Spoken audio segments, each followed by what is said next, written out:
The blood test shows sodium hypochlorite compounds. That's bleach, Rachel. Dr. Rodriguez's words stopped time. Sophia's hair has been falling out in chunks for weeks. Now her mother knows the unthinkable truth.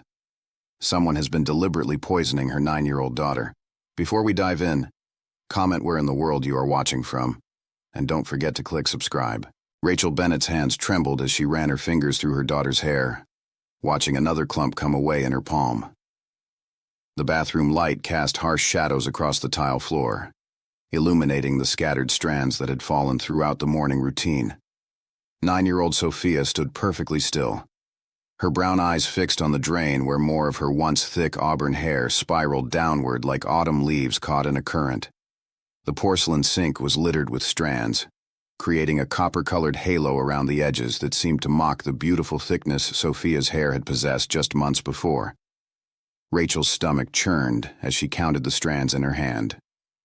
23. That was just from one gentle pass through Sophia's hair. The morning routine had become a nightmare she couldn't wake from, each brushstroke revealing more loss, each day bringing new patches of visible scalp where thick hair should have been. "Does it hurt, sweetheart?" Rachel asked, trying to keep her voice steady even as her heart hammered against her ribs. She could hear the slight quaver in her own words, the fear she was desperately trying to hide from her daughter. "No, Mommy. It just feels weird, like something's pulling, but from the inside." Sophia's small hand reached up to touch the thin patch near her temple, newly visible in the overhead light. Her fingers moved tentatively, as if afraid of what they might find. "Am I getting sick? Like really sick?" The question hung in the air between them, heavy with implications neither of them wanted to voice. Rachel had been asking herself the same question for weeks now, her internet searches growing increasingly desperate as Sophia's condition worsened. Late at night, after her daughter had fallen asleep, Rachel would sit hunched over her laptop, typing symptoms into search engines with shaking fingers. Hair loss in children, sudden alopecia, autoimmune disorders. Each search result opened new avenues of terror, new possibilities she wasn't equipped to handle. Rachel set down the hairbrush with deliberate care, as if handling something fragile that might shatter under too much pressure. Her mind raced through possibilities she'd been researching obsessively for the past 3 weeks, her browser history a chronicle of mounting fear. Alopecia, thyroid problems, lupus, stress-induced hair loss, nutritional deficiencies, poisoning. The list went on, each diagnosis more frightening than the last, each one opening doorways to futures she couldn't bear to imagine. "We're going to find out, baby. Dr. Rodriguez will help us figure this out." The appointment was scheduled for that afternoon, but Rachel had been counting the hours since she'd first noticed the problem 2 months ago. Looking back now, she could trace the timeline with devastating clarity. It had started so gradually that she'd almost convinced herself she was imagining it, that her anxiety about the divorce and custody arrangements was making her see problems where none existed. A few extra strands in the bathtub drain that she'd attributed to seasonal shedding, slightly thinner ponytails that could have been explained by Sophia's hair growing longer and therefore appearing less dense. Nothing alarming at first, just the kind of subtle changes that could be explained away by growth spurts or seasonal changes, or the stress of adjusting to a new family dynamic. But then she'd found that first large clump on Sophia's pillow 3 weeks ago, and denial had become impossible. The hair had been tangled together, root bulbs still attached, forming a nest of auburn strands that represented not normal shedding, but something far more sinister. Rachel had stood in Sophia's bedroom that morning, holding that clump of hair in her shaking hands, and felt her world tilt on its axis. But then Sophia had returned from her weekend with her father 3 weeks ago, and everything had changed. Rachel had found not just a few strands, but a handful of hair on her daughter's pillow that Sunday night, matted and tangled, some strands still clinging together with the follicles attached. The sight had sent ice through her veins. That's when the real fear had set in, the kind that woke her at 3 in the morning with her heart racing and her mind spinning through worst-case scenarios. She'd started documenting everything after that, taking photos of the hair loss each week, measuring the circumference of Sophia's ponytails with a cloth tape measure, collecting the fallen strands in labeled plastic bags with dates written in her careful handwriting. Her co-workers at the law firm had started to notice her distraction the way she'd startle at her phone notifications, hoping for answers that never came. Her boss had pulled her aside twice to ask if everything was okay at home. Rachel had smiled and lied, saying everything was fine, because how could she explain that she was watching her daughter slowly lose pieces of herself and couldn't figure out why? "Can I wear my butterfly clips today?" Sophia asked now, her voice small and hopeful, pulling Rachel back to the present moment. "The purple ones that Grandma gave me?" "Of course you can, sweetheart." Rachel helped arrange the clips carefully, her fingers gentle as she worked around the areas where Sophia's scalp showed through more prominently. The clips were decorated with iridescent butterflies, their wings catching the light. A birthday gift from Sophia's grandmother just weeks before the hair loss had become obvious. Rachel's mother had noticed the thinning hair during their last visit, her experienced grandmother's eyes catching what others might have missed. She'd pulled Rachel aside in the kitchen, her voice low and urgent. "Something's not right with that child. You need to get her to a doctor, Rachel. Soon." Rachel's daughter's resilience broke her heart. At 9 years old, Sophia had already weathered so much. Her parents' increasingly hostile marriage, culminating in the divorce 2 years ago that had turned their family upside down. The move from the spacious house they'd all shared to this smaller apartment that Rachel could afford on her paralegal salary. Adjusting to Jefferson Elementary, a new school, where she'd had to make friends all over again while processing the grief of her family's dissolution. And then, 6 months ago, her father's whirlwind courtship and marriage to Victoria, a woman Sophia barely knew but was expected to welcome as a stepmother. The hair loss had begun shortly after that wedding. Rachel had noticed it first about a month after David and Victoria's honeymoon, but she'd dismissed it then as stress-related. Children processed trauma in unpredictable ways, and surely the addition of a stepmother to Sophia's already complicated life would cause some anxiety. But stress-related hair loss was usually temporary, improving once the stressor was removed or the child adapted. Sophia's condition was only worsening, accelerating week by week in a pattern that defied the normal trajectory of stress-induced alopecia. Rachel tried not to let her thoughts go there, to the dark suspicions that kept her awake at night, staring at the ceiling while her mind ran through possibilities she didn't want to entertain. But the pattern was undeniable, written in the careful documentation she'd been keeping. She'd created a spreadsheet on her laptop, color-coded and meticulous, tracking every variable she could think of. Sophia's hair seemed relatively stable during the weeks she spent primarily with Rachel, the loss minimal, barely noticeable. Then she'd spend Friday through Sunday with David and Victoria at their renovated Victorian house across town, and by Monday morning, more hair would be missing. Clumps on the pillow, strands in the shower, thin patches appearing where thick hair had been just days before. Rachel had tested every variable she could control. She'd switched Sophia's shampoo to hypoallergenic formulas, eliminated potential allergens from their home, changed their laundry detergent, installed a water filter on the shower head in case heavy metals in the water were to blame. Nothing made a difference. The pattern persisted, as reliable as clockwork. Good weeks at home, bad weeks after visits with David and Victoria. The really terrifying part was that Sophia's hair wasn't the only symptom. Rachel's spreadsheet documented other changes too. Fatigue that seemed to deepen after each weekend away. Decreased appetite that took days to return to normal. Stomach complaints that Sophia described as crampy and burny inside. A metallic taste in her mouth that she'd mentioned twice, though Rachel hadn't understood the significance at the time. Dark circles under her eyes that spoke of sleepless nights and distress her 9-year-old didn't have words to fully articulate. The kitchen timer beeped downstairs, pulling Rachel from her thoughts with its insistent chirping. Oatmeal for breakfast, the bland kind that was easier on Sophia's increasingly sensitive stomach. "Go pick out your outfit for the doctor's office, sweetie. Something comfortable. Maybe your soft leggings and that purple sweater." While Sophia rummaged through her dresser in the next room, Rachel returned to the bathroom and carefully collected the hair from the sink, her movements methodical and practiced now. She placed each strand in a small plastic bag, pressing the air out before sealing it, then wrote the date and morning routine on a white label with her precise handwriting. The bag joined a growing collection in her bedroom drawer, tucked away in an old shoebox that now held dozens of similar bags. evidence of something she couldn't yet name.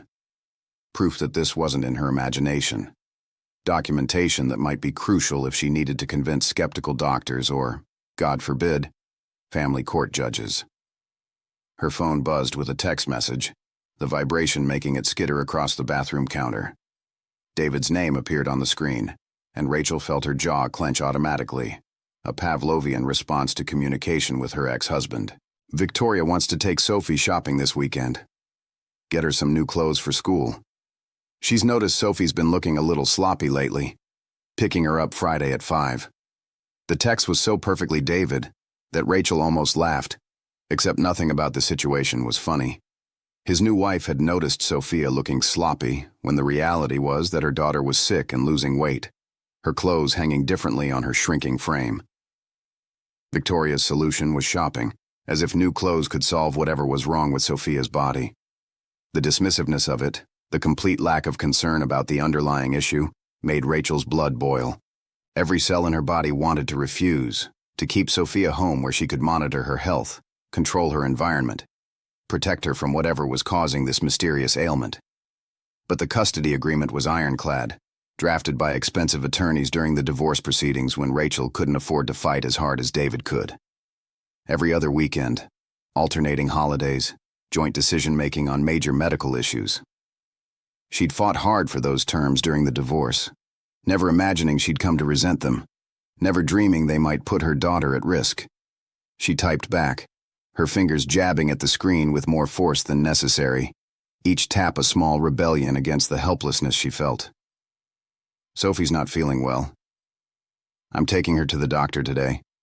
Let's see what they say first before making any weekend plans.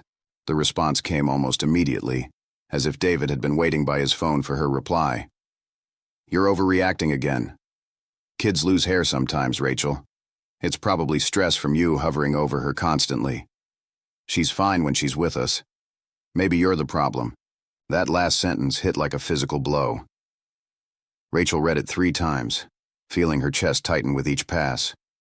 This was David's pattern, honed over years of marriage before they'd finally separated. Whenever she expressed concern about anything, he'd find a way to make it her fault, to suggest that her anxiety was the real issue rather than whatever problem she'd identified. She'd spent too many years doubting herself, second-guessing her instincts, wondering if she really was as overprotective and paranoid as he claimed. But not anymore. Not when it came to Sophia's health. She pocketed her phone without responding, refusing to engage in an argument that would go nowhere and solve nothing.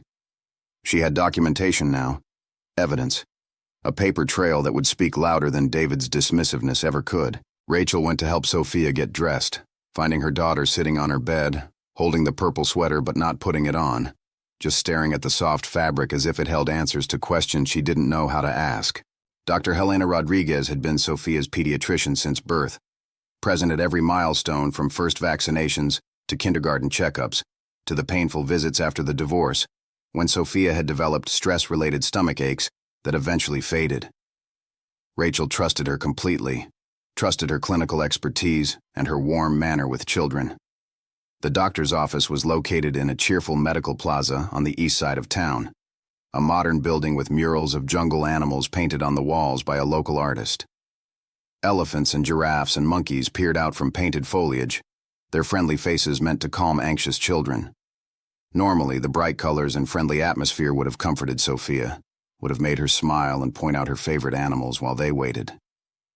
But today, the little girl sat quietly in the waiting room, a worn copy of a nature magazine open in her lap, unread. Her fingers traced the glossy images of tropical birds without really seeing them, her mind clearly elsewhere. Rachel watched her daughter and felt her heart breaking in slow motion. The other children in the waiting room were animated, chattering to their parents, playing with the toys in the corner, exhibiting the natural energy of healthy kids on a Monday afternoon.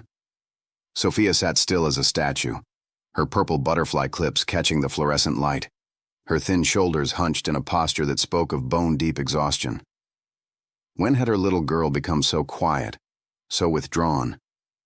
When had the light in her eyes dimmed to this flat, haunted look? Sophia Bennett?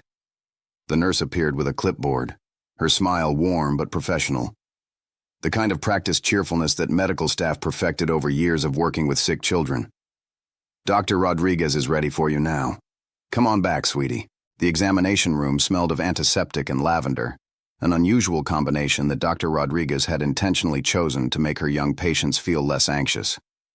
She'd explained it to Rachel once, years ago during one of Sophia's early childhood checkups. The antiseptic was necessary for medical safety, but the lavender helped children associate the doctor's office with comfort rather than fear. Today, however, no amount of pleasant scent could mask the tension in the room. Dr. Rodriguez entered moments after they'd settled in, her dark hair pulled back in a neat bun, reading glasses perched on her nose as she reviewed Sophia's chart on her tablet. She was a woman in her mid-40s, with warm brown eyes and an efficiency of movement that inspired confidence. She delivered hundreds of difficult diagnoses over her career, but she always approached each case with fresh concern, never allowing familiarity with tragedy to dull her empathy. "Hello, Miss Sophia. Your mom tells me we're having some trouble with your hair." Dr. Rodriguez's voice was gentle but direct, the kind of tone that made children feel taken seriously rather than patronized. She pulled up a rolling stool and sat at eye level with Sophia, a technique she used to put children at ease. "Can you tell me when you first noticed it falling out?" In your own words, however you remember it. Sophia's eyes darted to Rachel, seeking permission or reassurance, then back to the doctor. Her voice came out small, uncertain. "Maybe a month ago? I'm not exactly sure when it started. I just started finding it on my pillow when I woke up. At first it was just a little bit, but then it got more and more." "And does anything hurt? Your head? Your stomach? Anywhere else in your body?" Dr. Rodriguez's pen moved across her tablet, taking notes without breaking eye contact with Sophia. "Sometimes my tummy feels funny. Kind of crampy, I guess. And it burns sometimes. Like there's fire inside." Sophia's hands moved to her midsection, pressing gently as if trying to ease an ache that lived there permanently now. Dr. Rodriguez made notes on her tablet, her expression thoughtful. "What about your appetite? Are you eating normally?" "I think so." Sophia twisted her fingers together. "Except sometimes the food at Dad and Victoria's house tastes weird, so I don't eat as much there." Rachel's attention sharpened. "What do you mean, weird?" "Just weird. Like it has a funny taste. Kinda like when you put too much soap on the dishes and it doesn't rinse all the way off." Dr. Rodriguez's pen paused mid-note. Her eyes met Rachel's briefly before returning to Sophia. "And this is only at your dad's house?" "Not at home with your mom?" Sophia nodded. "Victoria says I'm too picky. She makes me sit at the table until I finish, but sometimes I just can't." "Has anyone else eaten the food that tastes funny?" Dr. Rodriguez asked, her voice carefully neutral. "Your dad or Victoria?" "Victoria makes Dad's plate different. She says he needs different food because he works hard, and she doesn't eat what she makes for me. She says she's on a diet." The room fell silent except for the soft hum of the air conditioning. Rachel felt ice crystallize in her veins. She'd suspected something was wrong, but hearing Sophia articulate these details made the situation suddenly, terrifyingly real. Dr. Rodriguez set down her tablet and gently examined Sophia's scalp, parting the hair carefully to inspect different sections. The thinning was uneven, more pronounced in some areas than others. "Rachel, I'd like to run some tests." "Blood work, definitely. I want to check thyroid function, iron levels, and a complete metabolic panel. I'm also going to test for heavy metals and other toxins." "Toxins?" Rachel's voice came out as barely a whisper. "It's routine when we see unexplained hair loss, especially combined with gastrointestinal symptoms." Dr. Rodriguez's expression remained professional, but her eyes conveyed a deeper concern. Hair loss can be caused by many things, but when it's this rapid and accompanied by other symptoms, we need to be thorough. She turned back to Sophia with a reassuring smile. "Sophia, you've been very brave and very helpful. The nurse is going to take you to get some stickers while I talk to your mom for just a minute. Is that okay?" After Sophia left with the nurse, Dr. Rodriguez closed the door and leaned against the examination table. "Rachel, I need to ask you some difficult questions. Has there been any change in Sophia's environment? New products in the home? Changes in diet? Stress at school?" "The only major change has been her father's remarriage. She spends every other weekend with them now. Rachel's hands clenched in her lap. Doctor, I know how this is going to sound. I know I'm the divorced ex-wife, and people will think I'm just being vindictive. But something isn't right about those weekends. Sophia comes home exhausted, not eating well, and now this with her hair. Dr. Rodriguez nodded slowly. I'm not here to judge family dynamics, Rachel. I'm here to figure out why your daughter is losing her hair and experiencing gastrointestinal distress. The fact that symptoms seem to correlate with visits to her father's home is medically relevant information. What are you thinking? Rachel asked, though part of her didn't want to know the answer. I'm thinking we need those test results as soon as possible. I'm putting a rush on everything. We should have preliminary results by tomorrow afternoon. Dr. Rodriguez pulled out her prescription pad. In the meantime, I want you to keep a detailed log. Everything Sophia eats, when her symptoms worsen, any other changes you notice. If she has any food from her father's house, I want you to save samples if possible. Save samples? Doctor, what exactly are we looking for? Dr. Rodriguez met her gaze directly. I hope I'm wrong, Rachel. I truly do. But chemical hair loss combined with gastrointestinal symptoms, and this pattern of occurrence raises some concerning possibilities. Hair is particularly sensitive to certain chemical exposures. If someone were introducing something toxic into Sophia's diet, even in small amounts, the hair would be one of the first places we'd see it. The words hung in the air between them like a physical presence. Rachel felt dizzy, her vision tunneling. You think someone is poisoning my daughter? I think we need to gather evidence before making any conclusions. Get those samples. Document everything. And Rachel, until we know what's causing this, I would strongly consider limiting Sophia's visits to her father's home. He'll fight me on that. The custody agreement is superseded by medical necessity.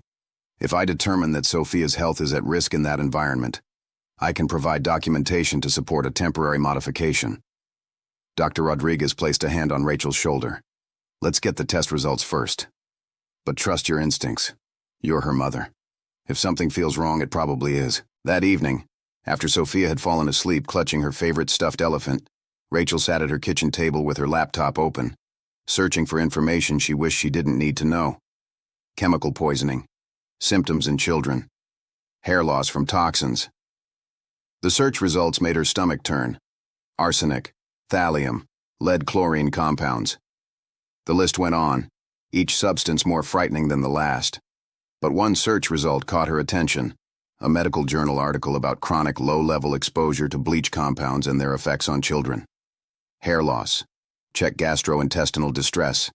Check metallic taste in food. Check fatigue. Check her phone rang, shattering the silence. David's name flashed on the screen. She considered letting it go to voicemail, but something made her answer. What did the doctor say? His voice was tight, defensive before the conversation even began. They're running tests. Checking for everything from thyroid issues to toxins. Toxins? Jesus, Rachel, you're not going to start accusing me of something, are you? Because I'm getting really tired of your paranoia. I'm not accusing anyone of anything. I'm trying to figure out why our daughter is losing her hair. She's fine. Kids go through things. You're making a big deal out of nothing, just like you always do. Rachel took a deep breath, counting to 5 before responding. This was the David she'd divorced, the one who dismissed her concerns and made her feel crazy for caring too much. The doctor wants to limit her time away from home until we have answers. Absolutely not. We have a custody agreement. You can't just decide she's not coming here. It's not my decision, it's medical advice. If Sophie's health is declining during visits to your home, don't you dare finish that sentence. If you're suggesting that Victoria or I would ever hurt Sophie, you've completely lost your mind. Maybe that's what the doctor should be investigating, your mental state. The line went dead. Rachel sat in the darkness of her kitchen, David's words echoing in her ears. She'd expected resistance, but his immediate defensiveness worried her. If he truly believed there was no problem, wouldn't he be more concerned about finding the cause? Instead, he seemed more interested in protecting Victoria and dismissing Rachel's concerns. She thought about Sophia's description of the food tasting like soap, about how Victoria made separate meals, about how the hair loss accelerated after each visit. The pieces were assembling themselves into a picture Rachel desperately didn't want to see. Upstairs, Sophia called out in her sleep, a soft, distressed sound that brought Rachel to her feet. She climbed the stairs quickly, entering her daughter's room to find Sophia tangled in her sheets, her face scrunched in discomfort. "Mommy?" Sophia's eyes opened, confused and watery. "My tummy hurts again." Rachel sat on the edge of the bed, gently rubbing Sophia's back. "Where does it hurt, baby?" "Right here." Sophia pressed her hand against her lower abdomen. "It feels burny inside." "Burny." That was a new description. Rachel made a mental note to tell Dr. Rodriguez. "Can I get you some water? Maybe some crackers?" Sophia shook her head. "I don't want to eat anything. What if it makes my hair fall out more?" The question pierced Rachel's heart. Her 9-year-old daughter was connecting her illness to food, worried that eating would make things worse. What must that be like, to be afraid of nourishment, of the basic act of sustaining yourself? "The food here is safe, Sophie. I promise you that. Mommy would never let anything bad happen to you." But even as she said the words, Rachel knew they weren't entirely true. Something bad was happening, and she hadn't been able to stop it. She'd sent Sophia to her father's house, trusting that she'd be cared for, loved, protected.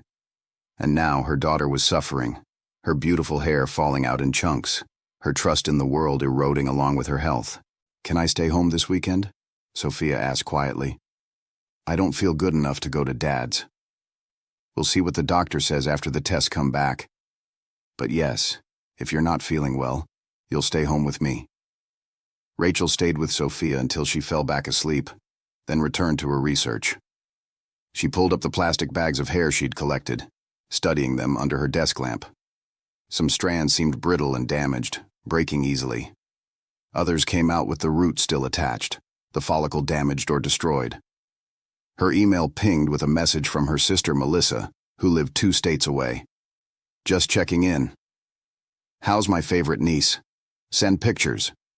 Rachel stared at the screen, fingers hovering over the keyboard. How could she explain what was happening? How could she put into words the growing certainty that someone was deliberately hurting her child? She settled for a brief response. "Sophie's been under the weather. Taking her to the doctor. We'll call soon." The next morning brought no relief. Rachel woke to find more hair on Sophia's pillow, and the little girl complained of nausea before even getting out of bed. Rachel let her stay home from school, calling into her own job as a paralegal to take a personal day. They spent the morning quietly, Sophia curled on the couch with her elephant, while Rachel worked nearby on her laptop, ostensibly reviewing case files but really just watching her daughter, cataloging every symptom, every sign of distress. At 2 in the afternoon, Dr. Rodriguez called. "Rachel, I need you to bring Sophia back to the office immediately. Don't eat or drink anything before you come. The test results are concerning, and I need to do some additional examinations." Rachel's mouth went dry. "What did you find?" "Not over the phone. How quickly can you get here?" 20 minutes. "Make it 15 if you can." The drive to the medical plaza felt surreal, like moving through water. Sophia sat in the back seat, quiet and pale, sensing her mother's tension. The autumn sun slanted through the car windows, too cheerful for the moment, too bright for the darkness gathering around them. Dr. Rodriguez met them at the door of her office, bypassing the waiting room entirely and leading them straight back to an examination room. Her face was grave, all professional warmth replaced with clinical focus. "Sophia, I need you to be very brave for me," she said, helping the little girl onto the examination table. "I'm going to take some more samples, okay? It might be uncomfortable, but it won't take long." While a nurse helped prepare Sophia, Dr. Rodriguez pulled Rachel into the hallway. "The blood tests show elevated levels of sodium hypochlorite compounds. That's bleach, Rachel. Someone has been introducing bleach into your daughter's system." The world tilted. Rachel grabbed the wall for support. "Are you certain?" "The levels are unmistakable. This isn't accidental exposure from cleaning products or swimming pools. Based on the concentration and the pattern of symptoms, this appears to be deliberate and ongoing ingestion of small amounts over time. Dr. Rodriguez's voice was steady, but her eyes were fierce. I'm calling Child Protective Services and the police. This is a criminal matter. Oh God, my baby. Rachel's legs threatened to give out. How much damage? Is she going to be okay? The good news is that we caught it before it caused permanent organ damage. The hair loss, the gastrointestinal symptoms, these are serious but reversible if we stop the exposure immediately. But Rachel, if this had continued much longer. Dr. Rodriguez didn't finish the sentence. She didn't have to. It's Victoria. It has to be. The food that tastes weird, the separate meals, it's all her. That's for law enforcement to determine. But right now, my priority is documenting Sophia's condition and getting the authorities involved. I'm also going to recommend she stay with you exclusively until this is resolved. A knock at the door interrupted them. A nurse appeared. Doctor, Detective Morrison from the police department is here, and someone from Child Protective Services just arrived. The next hours passed in a blur of questions and examinations. Detective Lisa Morrison was a woman in her early 40s with short gray hair and eyes that missed nothing. She listened carefully as Rachel explained the pattern of Sophia's illnesses, taking detailed notes about the custody arrangement, Victoria's behavior, Sophia's descriptions of the food. We'll need to investigate thoroughly, Detective Morrison said.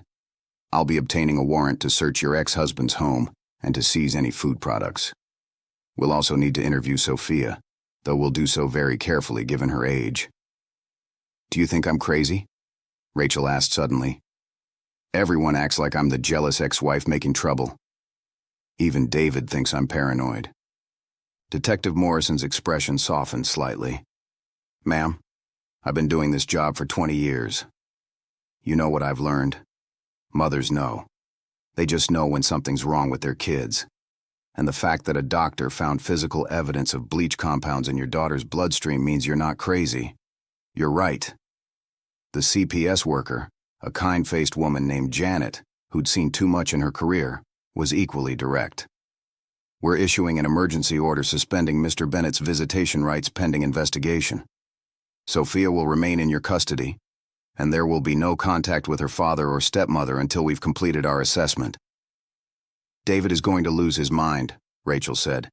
He'll fight this. Let him fight, Janet replied. Right now, Sophia's safety is our only concern. And based on what we're seeing, she's not safe in that home. When they finally let Rachel return to the examination room, she found Sophia sitting on the table, legs dangling, looking small and lost. A child advocacy specialist was showing her a picture book, trying to explain what would happen next in language a 9-year-old could understand. Mommy? Sophia's voice was tiny. Am I in trouble? Rachel gathered her daughter into her arms, tears finally breaking free. No, baby. No. You're not in trouble. You're sick, and we're going to make you better. And you're going to stay with me for a while, okay? Just with Mommy. I don't have to go to Dad's house anymore. Not for now. Not until you're feeling better. Sophia relaxed against her mother's chest, and Rachel felt the tension drain from her daughter's small body. That reaction told her everything she needed to know. Whatever had been happening at David's house, Sophia was afraid of it, even if she couldn't fully articulate why. As the sun set outside the medical plaza, casting long shadows across the parking lot, Detective Morrison prepared to execute the search warrant at David and Victoria's home. Rachel stayed with Sophia at Dr. Rodriguez's office, waiting for the all-clear to go home, knowing that their lives had irrevocably changed. Her phone buzzed with a text from David. What the hell is going on? Police just showed up with a warrant. You've gone too far this time, Rachel. I'll see you in court. She didn't respond. There was nothing left to say. The search of David and Victoria's home took 3 hours. Detective Morrison called Rachel at 9 that evening, just as Sophia was finally settling into her own bed, surrounded by every stuffed animal she owned, arranged in a careful circle like sentinels standing guard. Mr. Whiskers the cat, Eleanor the elephant, Bear, whose name Sophia had chosen at age 3 with beautiful simplicity. Each one positioned deliberately, as if building a fortress of comfort around herself. A buffer zone between her small body and the world that had proven itself dangerous. Rachel sat on the edge of Sophia's bed, stroking her daughter's hair with infinite gentleness, hyper-aware of every strand, every follicle, treating each touch as precious. The room was dim, lit only by the butterfly nightlight that cast moving shadows across the ceiling, wings fluttering in an eternal dance. When her phone buzzed, Rachel stepped into the hallway, pulling the door partly closed so Sophia wouldn't overhear the conversation that was about to unfold. "We found it," Detective Morrison said without preamble. "A bottle of cleaning-grade bleach stored in a kitchen cabinet. But here's what's interesting. It was in an unlabeled container, transferred from the original bottle, and we found traces of bleach in a sugar bowl, a salt shaker, dishes." Rachel sank onto the couch, her body suddenly boneless. Part of her had hoped the tests were wrong, that there was some other explanation. But here was the proof, physical and undeniable. How? Why would anyone do this? That's what we're working to establish.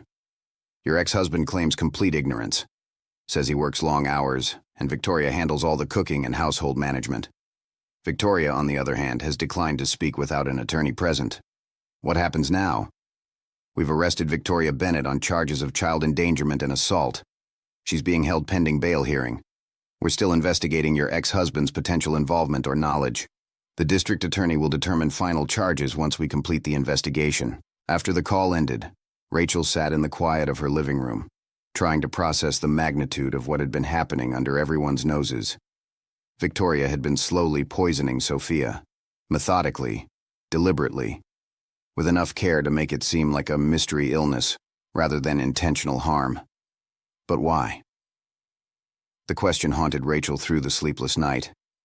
She'd never been close with Victoria, but she'd tried to be civil for Sophia's sake. They'd had brief, awkward conversations during custody exchanges. Victoria had seemed cold, distant, but not overtly hostile. What would drive someone to hurt a child? The next morning brought a parade of investigators, social workers, and medical professionals. Sophia underwent more tests. These ones focused on determining the extent of the damage and establishing a baseline for her recovery. Dr. Rodriguez was cautiously optimistic. "Children are remarkably resilient," she told Rachel during a quiet moment. The exposure was chronic but low level. With proper nutrition and no further exposure, her hair should start growing back within a few months. The gastrointestinal symptoms should resolve more quickly. We'll monitor her kidney and liver function closely, but I don't see any signs of permanent damage. Will she remember this? I mean, psychologically? Dr. Rodriguez's expression turned somber. "She's been through a trauma, Rachel. The physical healing will be the easy part. The emotional recovery will take longer. I'm recommending play therapy with a child psychologist who specializes in these cases. Sophia will need help processing what happened, learning to trust again." Rachel thought about Sophia's question the night before. Am I in trouble? The fact that her daughter had worried she'd done something wrong, that the pain she was experiencing was somehow her fault, broke Rachel's heart in new ways.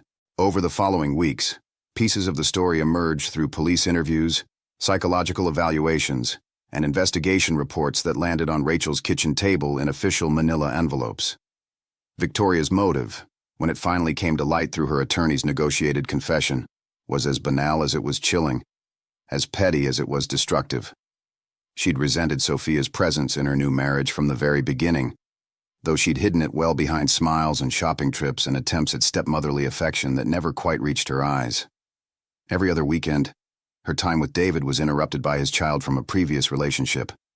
This living reminder that she wasn't his first choice, his first family, his first love. The attention he gave Sophia, the money spent on child support that could have funded their own life together, the way their social calendar and vacation plans had to revolve around a custody schedule, all of it had festered into something dark and twisted.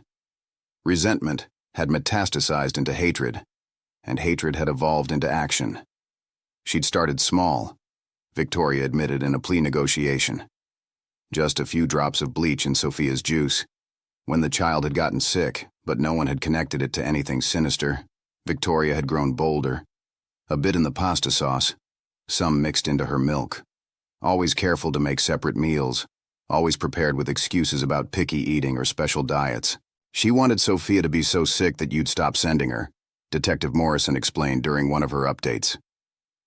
Or maybe she hoped you'd be blamed for the child's declining health, that it would affect the custody arrangement. According to the psychologist evaluating her, Victoria has some significant personality disorders. She saw Sophia not as a child, but as a competitor for David's attention. Did David really not know? Rachel asked, because that question haunted her. Had her ex-husband been complicit, or merely willfully blind? We believe he didn't know the specifics, but he certainly ignored warning signs. Sophia told him multiple times the food tasted funny. He saw her getting sick. He knew about the hair loss, but he chose to believe it was nothing, to accept Victoria's explanations without question. That's not criminal, but it's certainly a failure as a father. David had reached out twice since the arrest, both times through his attorney. He wanted visitation, supervised if necessary. He claimed to be devastated, betrayed by Victoria, desperate to make amends with his daughter. Rachel's attorney had been firm. No contact until Sophia was ready, if she ever was. Meanwhile, life took on a strange new normal. Sophia stayed home from school for 2 weeks, while her body recovered and the initial media attention died down. Rachel had been horrified when the story hit the local news, complete with Victoria's mugshot and headlines about evil stepmother poisons child. She'd tried to shield Sophia from it, but the girl was 9 years old in the digital age. She knew. Why did Victoria hate me so much? Sophia asked one afternoon as they sat together on the couch, Rachel helping her with schoolwork she'd missed. It was the question Rachel had been dreading. How do you explain adult malice to a child? How do you help them understand that sometimes people hurt others? Not because of anything the victim did, but because of darkness inside the perpetrator. Some people have very big problems inside their hearts and minds, Rachel said carefully. Problems that make them see things wrong, make them do wrong things. Victoria had those kinds of problems, and instead of getting help, she made terrible choices. But Sophie, you need to understand something very important. This wasn't about you. It wasn't because of anything you did or didn't do. It wasn't because you weren't good enough or lovable enough. It was because Victoria was sick in a way that made her dangerous. Is she going to jail? Yes, baby. She is. Sophia was quiet for a moment, her fingers tracing patterns on her workbook. Good. Because what she did was really, really bad. Yes, it was. Do you think Daddy knew? Rachel chose her words carefully, aware that however she answered would shape Sophia's relationship with her father forever. I think Daddy loved you, but made mistakes. He didn't protect you the way he should have. Whether that's something you can forgive someday is up to you when you're ready to think about it. But right now you don't have to worry about any of that. You just have to focus on feeling better. Sophia's hair was the most visible marker of her recovery. At first it continued to fall out, the damage already done working its way through. But slowly, carefully, tiny new hairs began to appear at her scalp, downy and soft, like a baby's. Dr. Rodriguez said that sometimes hair grew back different after trauma, potentially curlier or even a different color. But right now they just celebrated each millimeter of growth. Rachel had Sophia's remaining hair cut into a short pixie style that made the thinning less obvious and helped her feel more in control. Sophia had picked out the style herself, declaring she wanted to look brave and strong. The hairdresser Rachel found specialized in working with children experiencing medical hair loss, and she'd made the whole experience feel like an adventure rather than a trauma. I look like a superhero, Sophia had declared, admiring herself in the mirror. And in that moment, Rachel had seen her daughter's spirit returning, the resilient core that no amount of cruelty could fully extinguish. The therapy sessions were harder. Sophia met with Dr. Grace Kim twice a week, a gentle psychologist who used art and play to help children process trauma. Rachel wasn't allowed in the sessions, but Dr. Kim provided updates. She's working through complex feelings of betrayal and fear, Dr. Kim explained after the 4th session. She trusted Victoria, or at least tried to, because Sophia is a child who wants to please adults and fit into her blended family. The fact that her body was being hurt by someone in a caretaking role has shaken her foundational sense of safety. How do I help her rebuild that? Rachel asked, feeling helpless. You're already doing it. You believed her when she said something was wrong. You advocated for her. You got her help. That's powerful for a child, knowing their parent will fight for them. Now we just give her time and space to heal. 6 weeks after the arrest, Victoria's trial date was set. The prosecutor, a sharp woman named Amanda Chen, visited Rachel's home to prepare Sophia for what might be required of her. We're trying to avoid having Sophia testify, Amanda explained. Child testimony is traumatic, and we have enough physical evidence and expert testimony to make our case. But the defense might push for it, claiming Sophia's statements are hearsay without her direct testimony. I want you to be prepared for that possibility.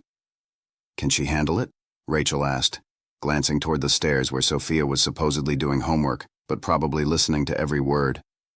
Kids are often stronger than we think, and we have victim advocates who specialize in preparing children. If it comes to that, we'll make it as gentle as possible, but I'm confident we can get a plea deal. The evidence is overwhelming. The plea deal came 2 weeks later. Victoria Bennett pled guilty to 4 counts of child endangerment and 1 count of assault on a minor. In exchange for the plea, she received 8 years in prison with the possibility of parole after 5. It wasn't as much time as Rachel wanted, but Amanda assured her it was a solid sentence for a first-time offender on these specific charges. And she'll be on the sex offender registry? Rachel asked. Child abuse registry? Yes. She'll never be able to work with children again, and any future custody arrangements involving minors will be flagged. She won't be able to hurt another child this way. David attended the sentencing hearing, sitting on the opposite side of the courtroom from Rachel and Sophia. Rachel had debated whether to bring Sophia at all, but Dr. Kim had recommended it as part of the healing process, a way for Sophia to see justice being served and reclaim some sense of control. Sophia sat very still during the proceedings, dressed in her favorite purple dress, her short hair neatly styled. When the judge read the sentence, the little girl reached for Rachel's hand and squeezed hard. Victoria stood emotionless as the judge spoke about the severity of her crimes and the innocence of her victim. She didn't look at Sophia, didn't offer any sign of remorse beyond the apology her attorney had read into the record as part of the plea agreement. Outside the courthouse afterward, David approached them carefully. Sophie, I know you might not want to talk to me, and that's okay, but I need you to know I'm so sorry. I should have protected you, and I didn't. I failed you as a father. Sophia looked up at him, this man who'd once been the center of her world, who'd pushed her on swings and read her bedtime stories and taught her to ride a bike. You didn't believe me when I said the food tasted wrong. I know. I'll regret that for the rest of my life. Dr. Kim says maybe someday I can talk to you again, but not yet. David's face crumpled, but he nodded. Whenever you're ready. If you're ever ready. I'll wait. They walked away, leaving him standing on the courthouse steps, a man who'd lost his family through negligence, if not malice. In the car, Sophia was quiet for a long time. Finally, she said, Mommy, when my hair grows back all the way, can we take a picture? Of course, baby. Why? Because I want to remember that I got better. That I was strong enough to get through the bad thing and come out okay on the other side. Rachel's eyes filled with tears. You are so strong, Sophie. So incredibly strong. 3 months after the trial, Rachel received an unexpected phone call from her sister Melissa. I've been thinking, Melissa said. What if Sophie came to stay with me for a few weeks this summer? She could meet her cousins, see the beach, have some normal kid fun. Get out of that town where everyone knows what happened. The idea was appealing. Sophia needed joy, needed experiences that weren't colored by trauma and recovery. Rachel agreed, and plans were made. That summer trip became a turning point. Sophia returned home tanned and happy, full of stories about building sandcastles and hunting for shells, and staying up late watching movies with her cousins. The nightmares that had plagued her for months happened less frequently. Her appetite improved, and most visibly, her hair continued to grow, thick and healthy, with a slight wave it hadn't had before. "You were right," Dr. Kim told Rachel during one of their progress check-ins, about being worried when something felt off. "You trusted your instincts, and you saved your daughter from much worse harm. Not every story like this has a good outcome, but this one does, because you acted." School started again in the fall. Sophia was now in 4th grade, and Rachel had enrolled her in a new school across town, away from children who might have heard the news stories or whose parents whispered in carpool lines. Fresh start, clean slate. On the first day of school, Rachel helped Sophia get ready, braiding her newly grown hair into 2 neat plaits. The hair was about shoulder length now, thick and shining with health. "You look beautiful," Rachel said, adjusting Sophia's new backpack. "I look like me again," Sophia corrected. "But better. Because I know I'm strong now." At the school drop-off line, Sophia hopped out of the car with barely a backward glance, ready to tackle the new adventure. Rachel watched her daughter disappear into the building, surrounded by other children, indistinguishable from any other 9-year-old starting 4th grade. That evening, when Sophia came home full of stories about her new teacher and the art project they'd started, and the girl who sat next to her in reading circle, Rachel felt something she hadn't experienced in almost a year: peace. The journey wasn't over. Dr. Kim said trauma healing was measured in years, not months. There would be setbacks and difficult days. Sophia might struggle with trust issues, might have triggers they hadn't anticipated. The shadow of what had happened would always be part of their story. But standing in her kitchen, making dinner while Sophia chattered away about her day, watching her daughter's hands gesture enthusiastically, the way they used to before everything got dark, Rachel felt hope bloom in her chest. They'd survived. More than survived. They were rebuilding. And every day that passed, every inch of hair that grew, every nightmare that didn't come, every moment of genuine laughter was a victory. Later that night, after Sophia had gone to bed, Rachel took out the plastic bags of hair she'd saved during those terrible weeks. She'd kept them as evidence, but they'd served their purpose. Now, they were just a reminder of pain. She carried them outside to the trash bin, then paused. On impulse, she returned to the house and retrieved just one strand. Back inside, she placed it in a small envelope and wrote on the outside, "Remember where we've been. Remember we survived. Remember we're stronger now." She tucked the envelope into her memory box, alongside other mementos of Sophia's childhood. The baby hospital bracelet, first tooth, first day of kindergarten picture, and now this. Evidence of the worst time in their lives, preserved not as a shrine to suffering but as proof of resilience. Upstairs, Sophia called out, "Mommy, can you check under my bed?" Rachel climbed the stairs, smiling. This was a new development. This checking under the bed and in the closet. Dr. Kim said it was Sophia's way of reassuring herself that her environment was safe, that no hidden threats lurked in her space. "Nothing there but dust bunnies," Rachel reported after a theatrical investigation. "Should I evict them?" Sophia giggled. "No, they can stay. They're not scary." Rachel tucked the covers around her daughter. "Sweet dreams, brave girl. Mommy, do you think my hair will be all the way long again by my birthday?" "Maybe not all the way, but getting there." "Why?" "Because I want to donate it to kids who lost their hair from being actually sick, like with cancer. Because my hair came back, so I want to share." Rachel's heart swelled so large it felt like it might burst. Here was her daughter, who'd been victimized and traumatized, already thinking about how to help others. "That's a beautiful idea, Sophie. When your hair is long enough, we'll do exactly that. Promise?" "Promise."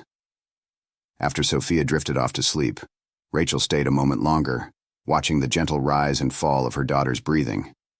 The nightlight cast a soft glow across the room, illuminating the drawing Sophia had made in therapy.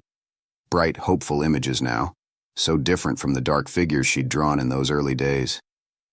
On the bulletin board hung a photograph from the beach trip, Sophia grinning widely with her cousins, hair wind-blown and cheeks pink with sun. Next to it, a drawing labeled "My Family," showing just Rachel and Sophia, holding hands, surrounded by hearts. Rachel's phone buzzed with an email notification. Dr. Rodriguez's office, sending the results of Sophia's latest blood panel. All values normal. No trace of toxins. Liver and kidney function perfect. Physical recovery complete. She replied with a brief thank you, then sent a longer email to Dr. Kim, updating her on Sophia's first day at the new school and her idea about donating her hair. The house settled into nighttime quiet. Outside, autumn leaves rustled in the breeze, the same season when everything had started to go wrong a year ago. But this autumn felt different. Cleaner. Full of possibility rather than dread. Rachel thought about the question people kept asking her. How did you know? How did you figure it out when the doctors were baffled and everyone else thought you were overreacting? The truth was, she'd known the way mothers always know. Some instinct deeper than logic. Some connection to her child that transcended medical symptoms and test results. When Sophia hurt, Rachel felt it. When something was wrong in Sophia's world, Rachel's own world tilted out of balance. She trusted that instinct, even when it meant fighting doctors and ex-husbands in a system that sometimes dismissed maternal concern as hysteria. She'd believed her daughter's subtle signs of distress, her complaints about weird-tasting food, her increasing reluctance to go to her father's house.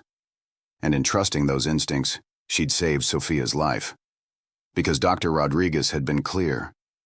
If the poisoning had continued much longer, the damage would have been permanent. Kidneys, liver, possibly brain function. Victoria's escalating doses wouldn't have stopped until something catastrophic happened. But it didn't happen. They'd caught it in time. And now, a year later, Sophia was thriving. The following weekend, Rachel and Sophia drove to a local park for a community health fair. Dr. Rodriguez had invited them to participate in a panel about recognizing the signs of child abuse and trusting parental instincts. Rachel had been hesitant at first, worried about exposing Sophia to more trauma, but Dr. Kim had encouraged it. It's part of reclaiming the narrative, the therapist had explained. Right now, the story that happened to Sophia is one where she was a victim. Participating in prevention education lets her be part of the solution, gives her back some power. At the health fair, Rachel shared their story with a small group of parents and healthcare providers. She talked about the gradual symptoms, the pattern of illness, the moment she knew something was terribly wrong. She spoke about the importance of documentation, of trusting your gut, of advocating fiercely for your child even when others dismiss your concerns. Sophia sat beside her, occasionally adding details. Yes, the food had tasted wrong. No, she hadn't wanted to worry her mom. Yes, she wished she'd said something sooner.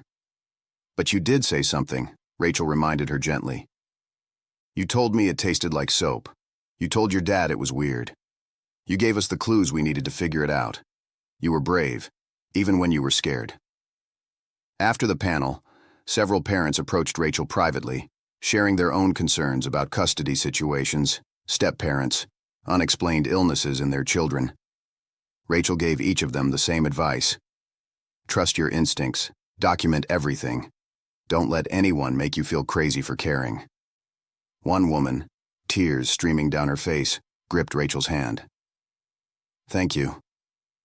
My ex keeps telling me I'm paranoid, but my son's behavior changes so much after visits with him and his girlfriend. I thought I was imagining it. You're not imagining it, Rachel said firmly. And if something feels wrong, it probably is. Don't wait for proof. Get your child checked out. Be annoying if you have to. Be the squeaky wheel, because no one else is going to protect your child the way you will. As they left the health fair, Sophia skipped ahead to the car, energized rather than drained by the experience. I think we helped people today, Mommy. I think we did too, baby. That night, Rachel updated the journal she'd been keeping, documenting Sophia's recovery for their records, and for Sophia to read someday when she was older. She wrote about the health fair, about Sophia's growing confidence, about the normalcy they were building together. She wrote, "Today Sophie skipped." That might not seem like much, but it's everything. It's joy returning. It's childhood reclaiming itself. It's proof that darkness doesn't get the last word. The months continued to pass, marked by small victories and gradual healing. Sophia's 10th birthday came and went, celebrated with a party full of new friends from her new school, none of whom knew about the trauma in her past. She was just Sophie to them, the funny girl who was good at drawing and terrible at math and obsessed with animals. David continued to reach out periodically through his attorney, requesting supervised visitation. Each time, Dr. Kim assessed Sophia's readiness, and each time Sophia said she wasn't ready yet. Maybe someday, she told her therapist, but not today. That's okay, Dr. Kim assured her. Forgiveness and trust have to be earned, and they happen on your timeline, not anyone else's. By the time summer rolled around again, Sophia's hair had grown past her shoulders, thick and healthy and beautiful. She decided to let it grow another 6 inches before making the donation, wanting to give as much as possible. I want some kid who's sick to have really long hair, she explained, so they can feel pretty even while they're going through hard stuff. On a sunny afternoon in July, mother and daughter sat on their back porch, Rachel gently braiding Sophia's hair while the girl chattered about camp and her plans for 5th grade. The late afternoon sun painted everything golden, and somewhere nearby a ice cream truck played its cheerful song. "Mommy," Sophia said suddenly, turning to look at Rachel. "I don't think about the bad stuff as much anymore. Is that okay?" "That's more than okay, baby. That's healing. Will I ever forget it completely?" Rachel considered her answer carefully. "I don't know if we forget the hard things completely, but they get smaller. They stop taking up so much room in our hearts and minds, and eventually, they become just one chapter in a much longer, much happier story." "I like that," Sophia said. "A chapter, not the whole book." "Exactly. And we get to write the rest of the chapters together." As the evening deepened and fireflies began their dance in the backyard, Rachel reflected on how far they'd come. From the terrifying day in Dr. Rodriguez's office when they'd learned the truth, through the investigation and trial, through the long months of recovery and therapy, to this moment of peace on a summer evening. The journey had been brutal, the betrayal profound, the fear overwhelming. But they'd survived it. More than survived, they'd grown stronger, more connected, more aware of their own resilience. And Sophia's hair, that visible marker of trauma and recovery, now flowed long and healthy down her back, a testament to the body's ability to heal when given the chance, when protected from harm, when nurtured with love and care. "I'm glad you're my mom," Sophia said sleepily, leaning against Rachel's shoulder. "I'm glad you believed me when something was wrong." "I'll always believe you, Sophie. Always." And in that moment, with her daughter safe in her arms and the worst behind them, Rachel knew with absolute certainty that they were going to be okay. Not perfect, because trauma leaves marks that never fully fade, but okay, healed, strong, together. The story that had started with fear and hair falling out in chunks, with a doctor's devastating discovery and a 911 call that changed everything, had transformed into something else entirely. A story of maternal instinct and medical vigilance. A story of justice served and innocence protected. A story of resilience and recovery, and the remarkable healing power of safety and love.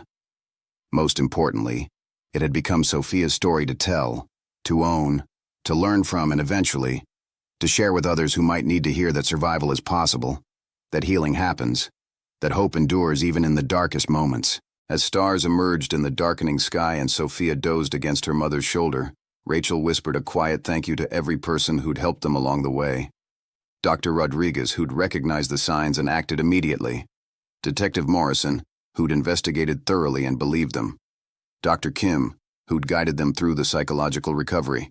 Even her sister Melissa, who'd provided a safe haven when they needed escape. And she thanked herself, her own instincts, her refusal to be dismissed or silenced when she knew something was wrong with her child. Tomorrow would bring new challenges, new moments to navigate as they continued rebuilding their lives.